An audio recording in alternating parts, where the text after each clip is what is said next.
With so many dangerous inmates contained in Arkham Asylum, it's actually surprising that there aren't more riots and mass escapes coming out of there. Sure, Joker has orchestrated a few and Bane has also helped some criminals to escape in an attempt to defeat Batman, but for the most part, villains stay put there. And some of these lesser known ones really never get to escape, although even most of the villains on the part 4 of this list have managed to break out at least once. But not everyone who gets locked up in the asylum is even a villain. Today we're taking a closer look at these dangerous but somewhat more obscure inmates as we count down the top 10 most dangerous Arkham inmates. Be sure to stick around till the end of this video where we have some bonus content coming your way.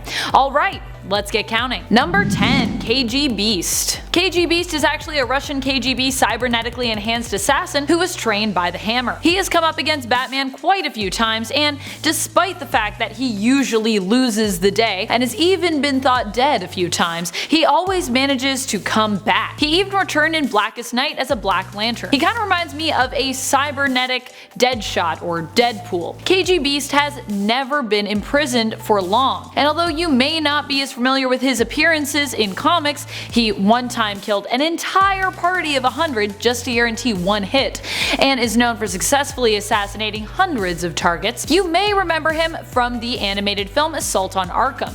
Alas, the film did not greatly do him justice, as he was one of the first to die when he attempted to call Amanda Waller's bluff, not believing that she had implanted nano explosives in their necks. His was detonated and his head exploded as soon as he stepped out of the room, making him the example for the rest of the Suicide Squad. Number 9. The Spook. A classic villain of Batman's, the Spook is Val Caliban. Well, he was until he was decapitated by Damian Wayne in an attempt to impress his father, Bruce Wayne. Spoiler alert, that did not impress Bruce. While the Spook's plans were often foiled by the Batman, to most he would seem pretty dangerous. The Spook was a criminal mastermind, escape artist, hypnotist, and minor theater illusionist. He's kind of like if somebody took a Scooby-Doo villain and made them somewhat darker and then just dropped them off in Gotham. While he was often caught by Batman, prison often could not hold him since he was so good at escaping, and was a former architect who had actually designed Gotham's prison. He was eventually driven mad by his failures and ended up in Arkham Asylum. Number 8.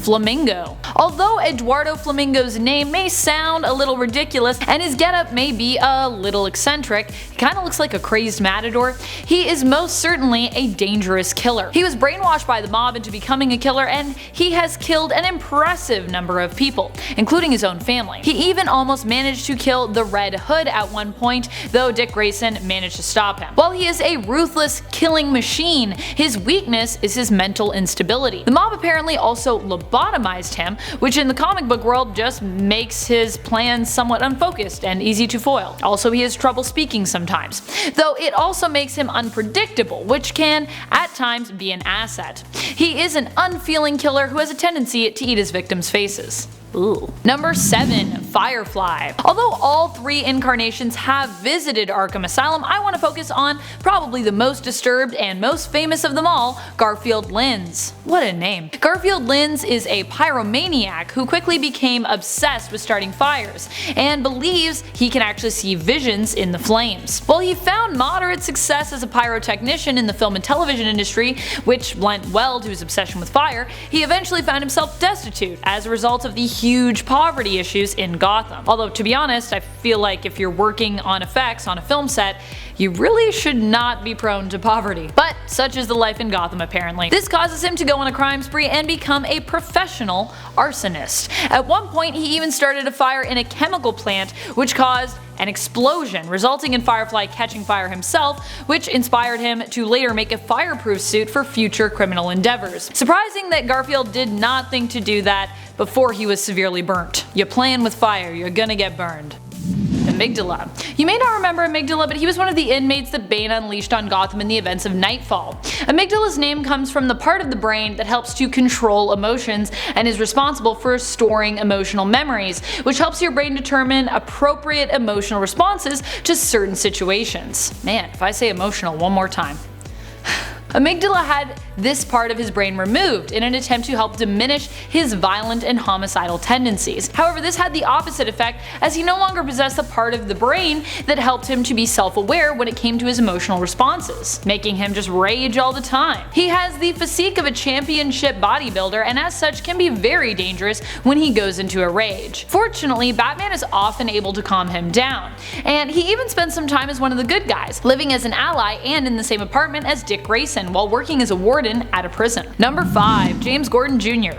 Many people are familiar with Commissioner Gordon's daughter, Barbara Gordon. She is also a member of the Bat family as Batgirl and was for a time Batman's tech whiz as Oracle. She is also the leader of Birds of Prey and on-again, off-again love interest of Dick Grayson. But what do you know about Jim's son? James Gordon Jr. may not often be talked about in the comics, but it's not because he's not interesting. He just kinda decided to go in the opposite direction of his sister. James Jr. is actually a psychotic murderer. He was taking medication to help him with his psychotic tendencies, but he's a smart man and he was able to actually reformulate his meds to make him more psychotic instead. He believes that empathy is a weakness and aims to take down the Bat and, in turn, poison an infant nutritional facility. It's gonna make everybody psychotic. Woo! Number 4. Solomon Grundy. A villain who just keeps dying and coming back. Solomon Grundy is best described as a zombie. While he isn't always a bad guy, he did work alongside Hawkgirl in the Justice League animated series and even died in the process and went to heaven. He is definitely not someone you'd want to run into in a dark alley.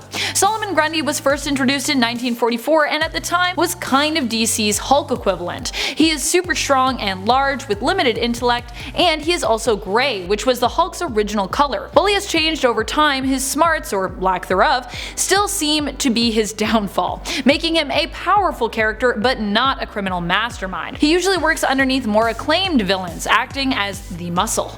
In fact, he's even been mind controlled by supervillain Gorilla Grodd for such a purpose. He appears as an asylum inmate in the Injustice games. Cheetah. One of Wonder Woman's most notable nemesis, Cheetah is slated to be the new big bad for our heroine actually in her newest film, Wonder Woman 1984. Her were-cheetah-like abilities make her a surprisingly formidable foe for Diana Prince, though the version in the film is actually Barbara Ann Minerva, whereas the original Cheetah was Priscilla Rich, who actually made her debut only a couple of years after Wonder Woman in the comics.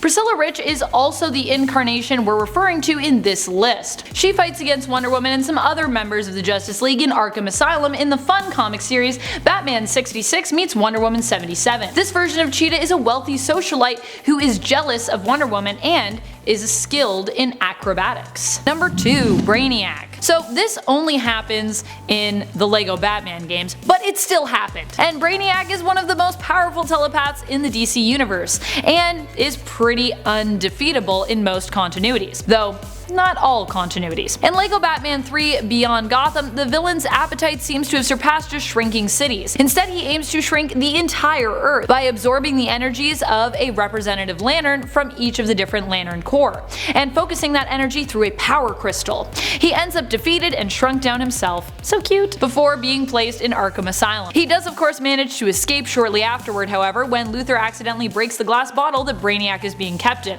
and he is returned to his normal size. Number 1. Superman. In Emperor Joker, Superman becomes an inmate at Arkham Asylum daily. He always escapes but is recaptured by Bizarro, who once again locks him up in the asylum. In this altered reality, everyone believes him to be a murderer despite the fact that he professes his innocence. He finally manages to break this cycle when he gets captured by a somewhat evil corporate version of Lois Lane. She can't help but be drawn to him, though she doesn't really know why she is. She originally decides to help him only so she can trap him and experiment on him, but sets him free because she finds she has inexplicable feelings for him. Oh, I wonder why. Thanks for watching, Nerd Squad. I hope you found out a little bit more about those dangerous people who are imprisoned in Arkham Asylum. Who are some of your favorite inmates? If you could room with any villain at Arkham, who would you want to room with? Which villain would you definitely not want to run into while you're there? Let us know in the comments below. And speaking of comments, time to turn to my last video, Top 10 Super superheroes who hate each other part 5 for that bonus content that I promised you, in the form of comments. Sunstar says, Amanda, you're a class act. Emma Frost deserves her own top 10 list of people she does not get along with. I agree. Emma Frost certainly can come across as cold, though I think she does like quite a few people, but it just takes her some time to warm up. Get it? Justin Shim says, I seem to recall Wolverine making a crack about Mary Jane, I think. The next panel shows Logan flying out of atmosphere after Spidey punched him as hard as he could. Didn't realize until then that this whole proportional strength of a spider thing was no joke. That sounds like Logan. It's also implied that he tried to sleep with MJ one time when he and Teen Parker swapped bodies. Oh man, he definitely knows how to get on Peter's bad side. And yeah, Spider-Man may look lean, but he is super strong. That's all the time we have for comments today. Be sure to comment below in this video for the chance to have your comment featured in a future one. And remember to like, sub, and ring our bell on the way down there. This has been Top 10 Nerded. I'm your host Amanda McKnight, reminding you as always to stay nerdy, YouTube.